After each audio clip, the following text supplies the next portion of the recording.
संस्कार अकादमी के YouTube channel में आपका आज फिर से स्वागत है। हम अपनी कक्षा को आगे बढ़ाते हुए आज फिर एक वीडियो लेकर आए हैं जिसके माध्यम से हम आपसे रूबरू होंगे। कल वाले वीडियो में मैंने आपको कुछ प्रश्न दिए थे और उन प्रश्नों का कई स्टूडेंटों ने कमेंट्स बॉक्स में उत्तर भी देकर भेजे हैं। जिन्होंने भी उत्तर दिए सबके सही है। आज एक बार फिर पुनः मैं उन प्रश्नों पर चर्चा करूंगा। जो मैंने पहला प्रश्न दिया था वो पहला प्रश्न दिया था कि जो नरेश मंडल है, नरेश मंडल, उस नरेश मंडल की स्थापना कब की गई? तो नरेश मंडल की स्थापना 1921 में की गई। दूसरा था जो साइमन कमीशन था, साइमन कमीशन का विरोध कौन से स्थान पर हो रहा था? तो साइमन कमीशन का विरोध लाहौर में हो रहा था। कहाँ पर हो रहा था? लाहौर में। और एक प्रश्न था यूपीएससी की स्थापना कब की गई? तो जो संघ लोक सेवा आयोग था उसकी स्थापना 1 अक्टूबर 1926 को की गई थी। 1 अक्टूबर 1926 को की गई थी। आज हम क्लास की शुरुआत करने जा रहे हैं अगली कड़ी में। जो आज हम शुरू करेंगे, जो 1919 का भारत शासन अधिनियम आया, उसके बाद जो अधिनियम आया वो था 1935 का भारत शासन अधिनियम। 1935 का भारत शासन अधिनियम, 1935 का भारत शासन अधिनियम। ये 1935 का जो भारत शासन अधिनियम आया, उससे पहले इस पर जो विचार विमर्श किया गया था कि अधिनियम लाने के लिए, तो 3 गोलमेज सम्मेलन हुए थे लंदन में। 3 गोलमेज सम्मेलनों का आयोजन किया गया था। पहला हुआ था 1930 में, सेकंड हुआ था 1931 में, और जो तृतीय हुआ वो हुआ 1932 में। पहला 1930, सेकंड 1931 और जो थर्ड हुआ वो 1932। ये 3 गोलमेज सम्मेलन हुए थे लंदन में।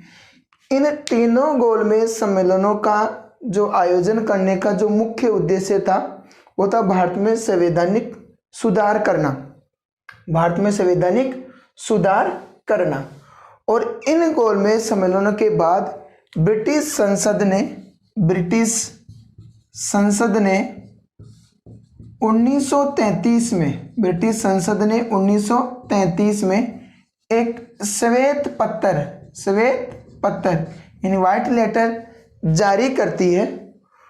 उस व्हाइट लेटर यानी श्वेत पत्र था, उसके बाद लॉर्ड लिनलिथगो की अध्यक्षता में, लॉर्ड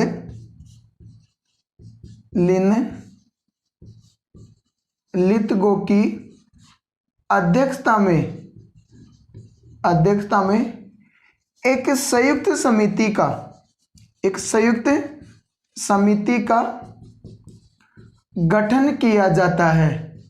और इस समिति के सुझावों के आधार पर ही ये 1935 का भारत शासन अधिनियम तैयार किया गया। या हम कह सकते हैं सीधा साधा कि तीनों गोलमेज सम्मेलनों के बाद जो लिए गए निर्णयों के आधार पर इस 1935 के भारत शासन अधिनियम को तैयार किया गया। ये जो 1935 का भारत शासन अधिनियम था, ये अब तक जितने भी एक्ट आए उन एक्टों में ये सबसे बड़ा एक्ट था, सबसे ज़्यादा विवादास्पद वाला था, यानी सबसे ज़्यादा विवाद रहे इस एक्ट पर, सबसे बड़ा और सबसे ज़्यादा विवादास्पद रहने वाला एक एक्ट था। ये जो एक्ट भारत में लागू हुआ, ये लागू हुआ 1 अप्रैल 1937 को ये एक्ट भारत में लागू हुआ। और जो ये एक्ट था, इस एक्ट में कुल 448 अनुच्छेद थे। कितने अनुच्छेद? 448। इस एक्ट में कुल 448 अनुच्छेद थे और कुल 16 अनुसूचियां थी जिनमें से 16, जिनमें से 321 अनुच्छेद तथा 10 अनुसूचियां भारत पर लागू होती थी। किन पर लागू होती थी? भारत पर। और बाकी जो शेष अनुच्छेद और शेष अनुसूचियां थी वो बर्मा पर लागू होती थी। किसमें? बर्मा। आज का जो म्यांमार है उस समय बर्मा था, इस बर्मा पर क्या होती थी? लागू होती थी। क्योंकि जो बर्मा था उस बर्मा को इसी एक्ट द्वारा, इस 1935 के एक्ट द्वारा ही भारत से बर्मा को अलग कर दिया गया और वहाँ की शासन व्यवस्था भी इसी एक्ट के द्वारा चल रही थी। और उस पर जो अनुच्छेद थे 321 के बाद में जो शेष अनुच्छेद थे उन शेष अनुच्छेदों के द्वारा ब्रिटिश सरकार द्वारा बर्मा पर शासन किया जा रहा था। यानी 321 अनुच्छेद और 10 अनुसूचियां भारत पर लागू होती थी। उसके बाद में जो शेष अनुच्छेद और शेष अनुसूचियां बच गई वो बर्मा पर लागू होती थी। ये एक्ट जो 1935 का जो एक्ट था, इस एक्ट का सर्वाधिक प्रभाव पड़ा भारतीय संविधान पर। यानी 1935 का जो शासन अधिनियम था उस 1935 के शासन अधिनियम का जो प्रारूप था उसी प्रारूप के आधार पर भारतीय संविधान तैयार किया गया।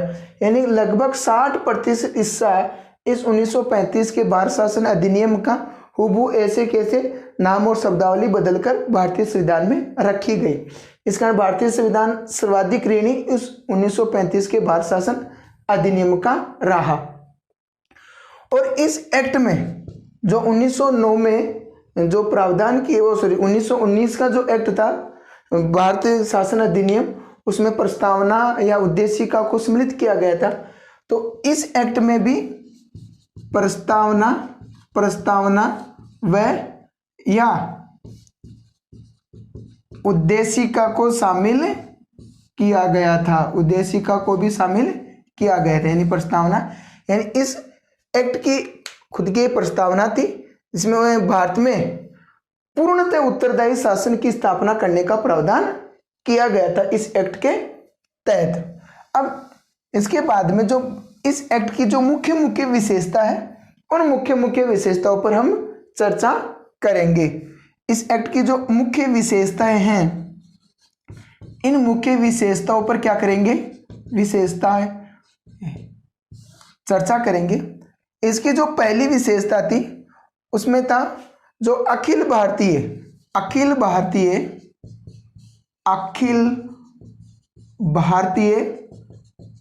संघ की स्थापना करना। इस अखिल भारतीय संघ की स्थापना करने का इसमें एक मेन उद्देश्य रखा गया। इस अखिल भारतीय संघ में कौन कौन शामिल होंगे? उस समय जो ब्रिटिश प्रांत थे, ब्रिटिश प्रांत और जो कमिश्नर क्षेत्र थे, कमिश्नर क्षेत्र और देसी रियासतें, इन सबको सम्मिलित कर एक संघ बनाना था और जिसे हम अखिल भारतीय संघ के नाम से जानते। परंतु देसी रियासतों ने इस अखिल भारतीय संघ का क्या किया?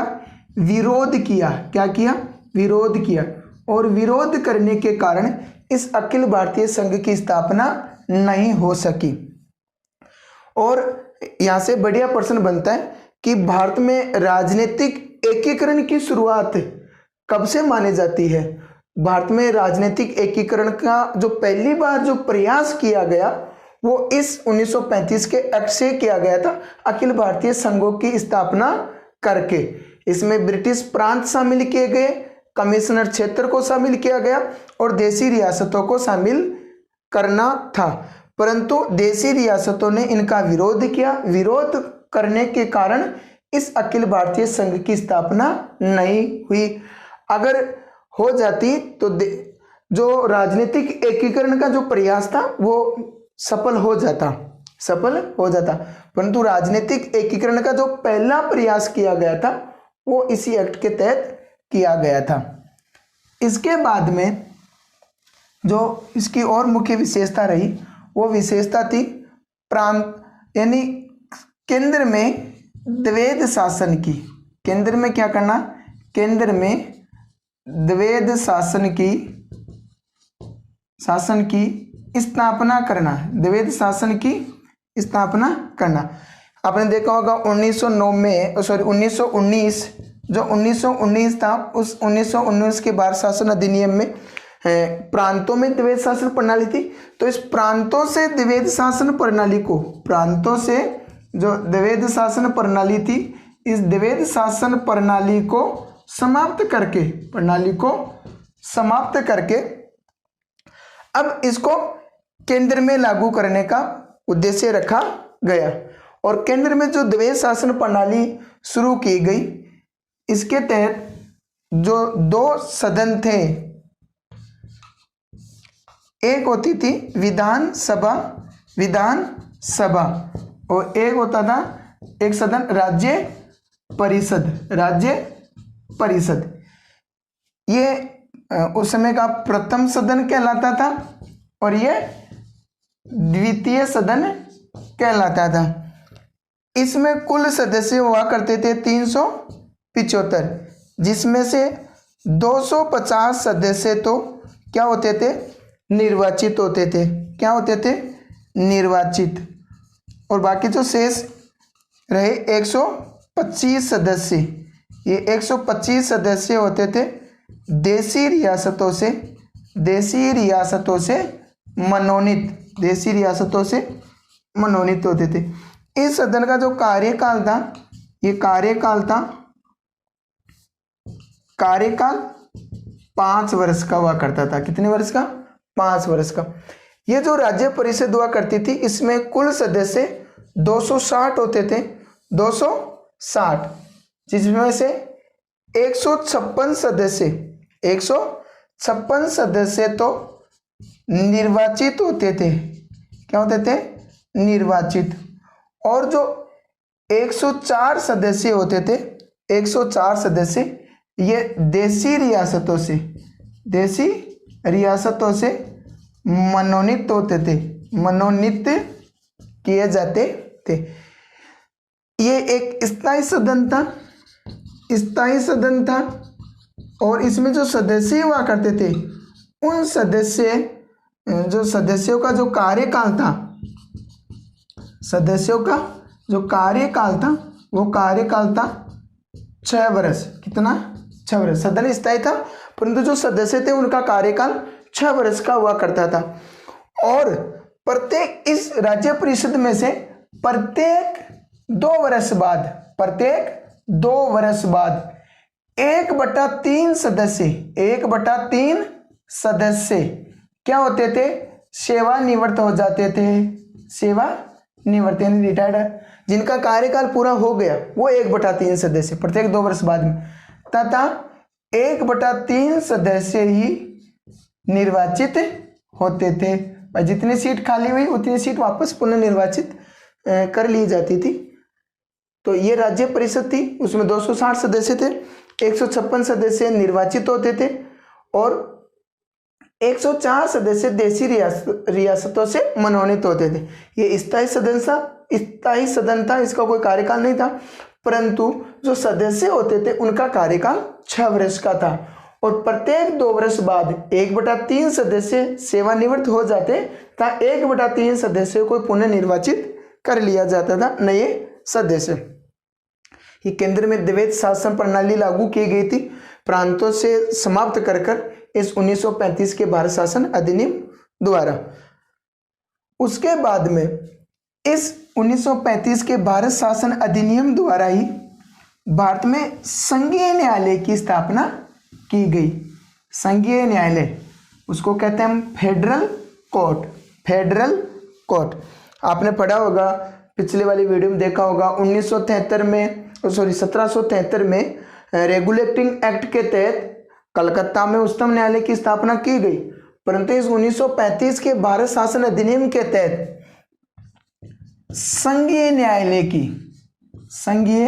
न्यायालय की स्थापना की गई दिल्ली में। इसी को कहते हैं फेडरल कोर्ट। याद रखना, कभी कभार एग्जाम में पूछा जाता है फेडरल कोर्ट की स्थापना कब की गई, तो फेडरल कोर्ट की स्थापना 1935 के भारत शासन अधिनियम द्वारा की गई। इसी फेडरल कोर्ट को संघीय न्यायालय कहते हैं। ये जो संघीय न्यायालय था, ये अंतिम अपीलीय न्यायालय नहीं था। इसकी सुनवाई भी लंदन की प्रिवी काउंसिल में की जाती थी। संघीय न्यायालय जो कलकत्ता वाला था, अब इस अधिनियम के तहत उच्चतम न्यायालय की, यानी जो उस समय का सुप्रीम कोर्ट हुआ करता था, अंतिम अपीलीय न्यायालय तो नहीं था, परंतु जो संघीय न्यायालय था, इसकी स्थापना की गई दिल्ली में। कहाँ की गई? दिल्ली में। और इस संघीय न्यायालय का जो प्रथम मुख्य न्यायाधीश बना था, वो बना था न्यायाधीश मोरिस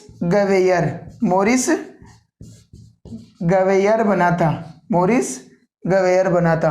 ये बहुत बार पूछा जाता है, जो संघीय न्यायालय है, जो फेडरल कोर्ट है, ये अंग्रेजी का शब्द याद रखना, फेडरल कोर्ट दिल्ली में स्थापित किया गया। इसका जो प्रथम मुख्य न्यायाधीश बना वो मोरिस गवेयर बना था। इसमें कुल 4 न्यायाधीश बने थे। इसमें कुल कितने न्यायाधीश बने थे? 4 न्यायाधीश बने थे। इसका जो प्रथम बना था, वो प्रथम तो बना मोरिस गवेयर, और जो इसका अंतिम जो मुख्य न्यायाधीश था, वो था हरिलाल जे कानिया। हरिलाल जे कानिया। आपको गाइडों में हीरालाल जे कानिया मिलता है, इसका परंतु जो नाम है हरिलाल जे कानिया। ये इस फेडरल कोर्ट के अंतिम मुख्य न्यायाधीश थे। कुल कितने ने मुख्य न्यायाधीश बने थे? 4। पहला मोरिस गवेयर, बढ़िया प्रश्न बनता है यहाँ से। जो अंतिम मुख्य न्यायाधीश बना था, वो बना था हरिलाल जे कानिया। इस संघीय न्यायालय में कुल सदस्य मुख्य न्यायाधीश सहित 1 मुख्य न्यायाधीश प्लस 6 अन्य सदस्य करते थे। और जो इस संघीय न्यायालय की स्थापना दिल्ली में की गई थी, वो की गई थी 1 अक्टूबर 1937 को। 1 अक्टूबर 1937 को। यह भी बहुत बढ़िया प्रश्न बनता है कि संघीय न्यायालय की स्थापना कब की गई? 1 अक्टूबर 1937 को। कहाँ पर की गई? दिल्ली में। इसका प्रथम मुख्य न्यायाधीश कौन था? मोरिस गवेयर। अंतिम मुख्य न्यायाधीश हीरालाल जे कानिया। कुल कितने मुख्य न्यायाधीश बने? 4 मुख्य न्यायाधीश बने। इसमें सदस्य कितने होते थे? मुख्य न्यायाधीश सहित 6 अन्य न्यायाधीश हुआ करते थे। तो इस 1935 के शासन अधिनियम के तहत संघीय न्यायालय यानी फेडरल कोर्ट की स्थापना की गई।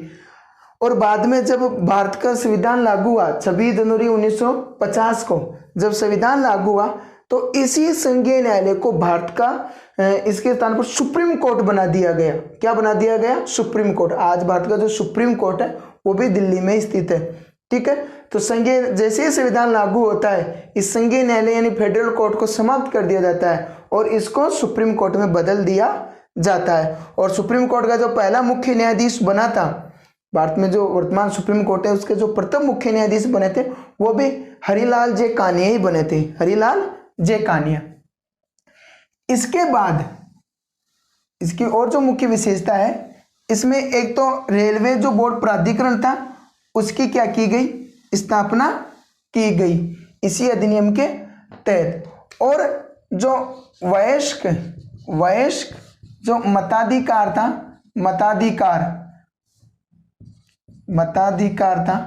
इस वयस्क मताधिकार प्रणाली में भी क्या किया गया? विस्तार किया गया। जैसे पहले जो 1919 का भारत शासन अधिनियम था, उसमें निश्चित मात्रा में वोट देने का अधिकार दिया गया था, भाई 4% 5% इतना था। उसके बाद में इसमें जो 1935 का जो शासन अधिनियम था, उसमें वयस्क मताधिकार में विस्तार किया गया, यानी उनका जो वोट देने का जो परसेंटेज था लोगों का, उनमें वृद्धि की गई। और जो सांप्रदायिक निर्वाचन प्रणाली थी, इस सांप्रदायिक निर्वाचन प्रणाली का भी क्या किया गया, विस्तार किया गया इसी एक्ट के तहत। और इसी एक्ट के तहत जो मोस्ट इम्पोर्टेंट जो प्रावधान है, बहुत बार एग्जामों में पूछा भी जाता है, जो केग CAG यानी जो नियंत्रक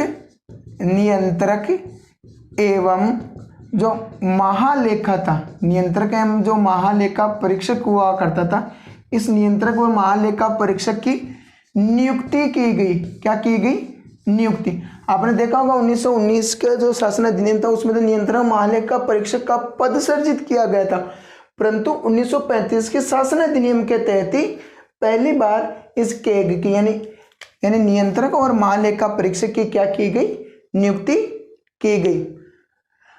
इसी एक्ट के द्वारा एक इसमें निर्देशों के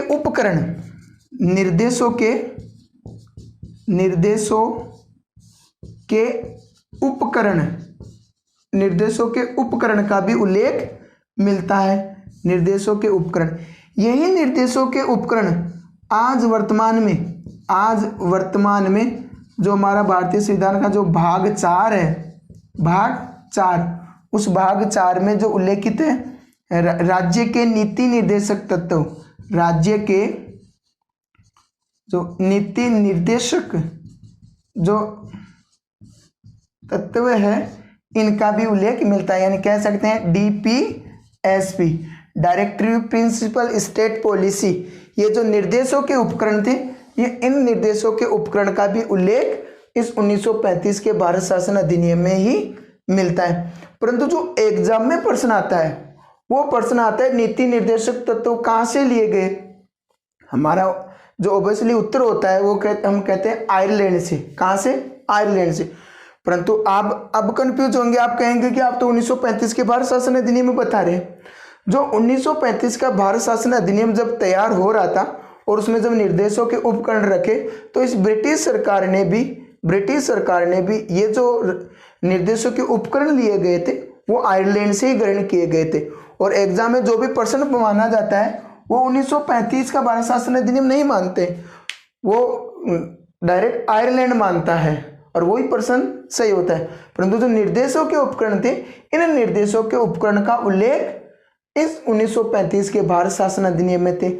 आज वर्तमान में यही निर्देशों के उपकरण राज्य के नीति निर्देशक तत्व कहलाते हैं, DPSP कहलाते हैं। ये जो एक्ट था, ये एक्ट ब्रिटिश संसद की ओर से भारत में संवैधानिक सुधारों के लिए जो प्रस्ताव आया, ये अंतिम प्रस्ताव था। ये प्रश्न भी पूछा गया था, संवैधानिक सुधारों के लिए भारत में लाया गया अंतिम प्रस्ताव 1935 का भारत शासन अधिनियम। हालांकि प्रश्न यहाँ भी कंफ्यूज रहता है, वो प्रश्न पूछता है भारत में आने वाला अंतिम एक्ट, तो हम डायरेक्ट बताते हैं 1947 का स्वतंत्रता अधिनियम। प्रश्न सही है, परंतु प्रश्न पूछने का जो तरीका है, पूछना क्या चाह रहा है, पूछना यह चाह रहा है कि भारत में जो भारतीयों के लिए संवैधानिक जो प्रस्ताव आया था अंतिम, वो संवैधानिक प्रस्ताव अंतिम था 1935 का भारत शासन अधिनियम। और जो ब्रिटिश संसद की ओर से आने वाला जो अंतिम एक्ट था, वो था 1947 का स्वतंत्रता अधिनियम। ये जो एक्ट था, इस एक्ट के जो भारत का कानून चल रहा था, यानी इसमें प्रावधान किया गया, जो भारत जब तक आज़ाद नहीं हुआ या आज़ादी के बाद तक, जब तक भारत का संविधान लागू नहीं हुआ, तब तक भी यही हमारे 1935 का भारत शासन अधिनियम काम कर रहा था। ठीक है। इसके बाद में जो हमारा अगला जो एक्ट आता है, उसके पहले हालांकि एक क्रिप्स मिशन भी है, कैबिनेट मिशन भी है, परंतु उनकी चर्चा हम संविधान सभा में करेंगे। उसके बाद में जो ब्रिटिश संसद का एक्ट आया, वो अंतिम एक्ट का 1947 का स्वतंत्रता अधिनियम। 1947 का स्वतंत्रता अधिनियम।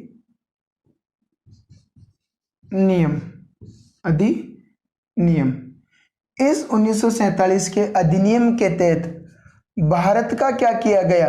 भारत का विभाजन किया गया। भारत का क्या किया गया? विभाजन किया गया और दो राष्ट्र बनाए, एक भारत और एक बनाया पाकिस्तान। क्या बनाया? पाकिस्तान। पाकिस्तान अपना दो स्वतंत्र राष्ट्र बने, भारत का विभाजन किया गया और दो स्वतंत्र राष्ट्र बने, एक भारत बना और एक पाकिस्तान। पाकिस्तान अपना स्वतंत्रता दिवस मनाता है 14 अगस्त को और हम मनाते हैं 15 अगस्त को। और इस 15 अगस्त को ही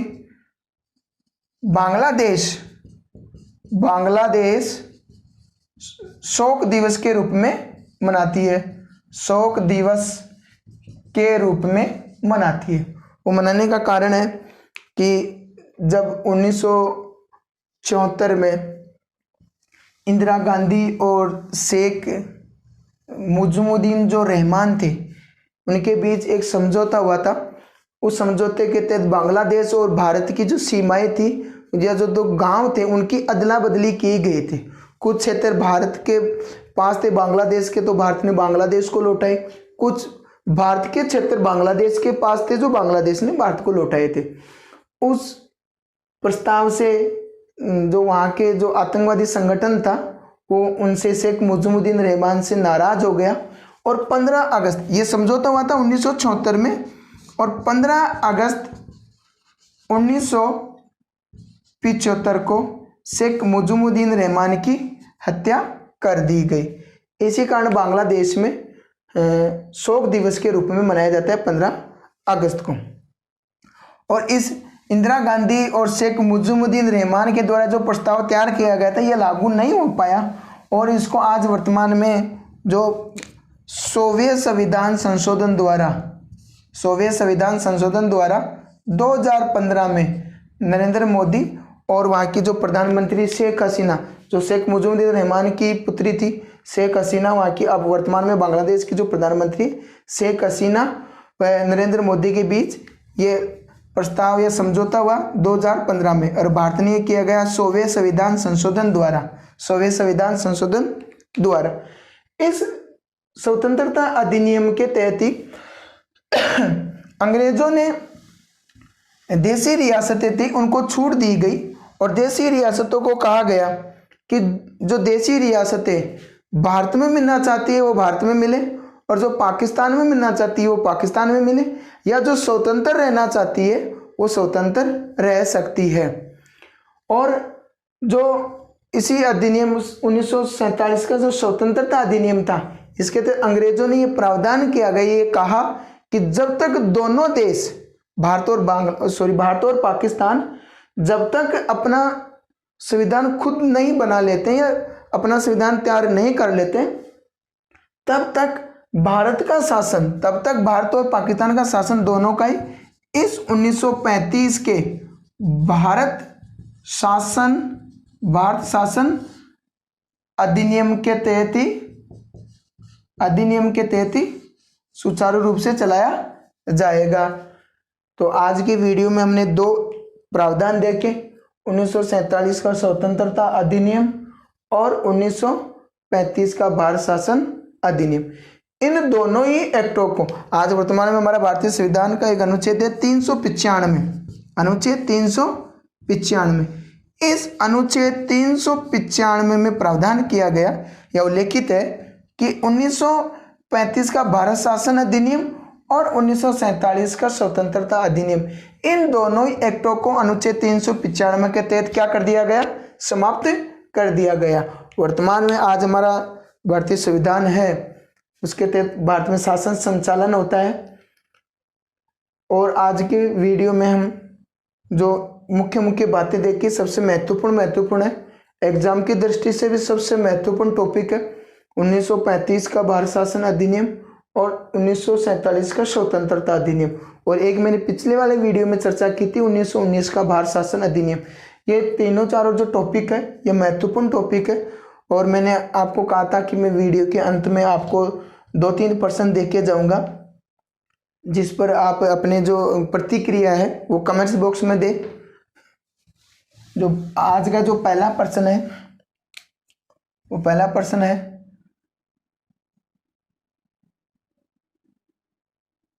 भारत शासन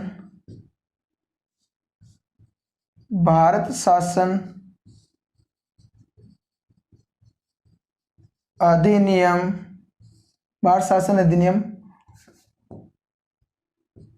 1935 कब लागू हुआ?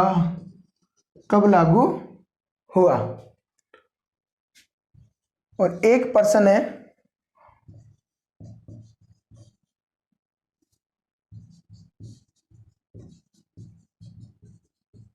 कौन से अधिनियम के तहत भारत में राज्य लोक सेवा आयोग तथा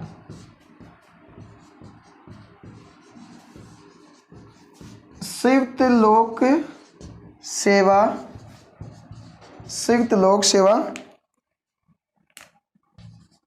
आयोग की स्थापना की गई?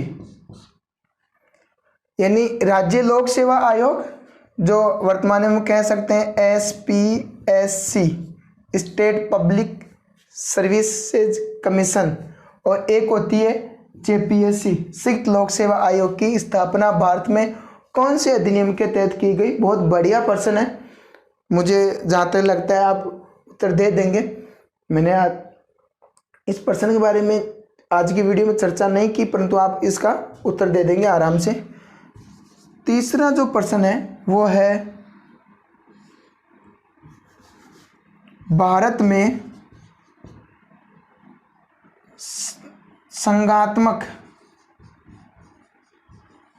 संघात्मक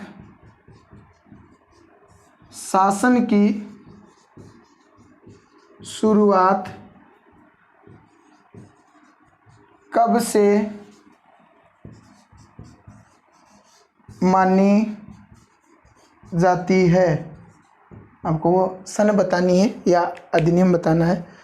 आज के वीडियो में हम इतना ही लेंगे। आप इन तीनों प्रश्नों के उत्तर कमेंट्स बॉक्स में ज़रूर लिखिए और वीडियो में अंत तक जुड़े रहिए। तब तक के लिए धन्यवाद।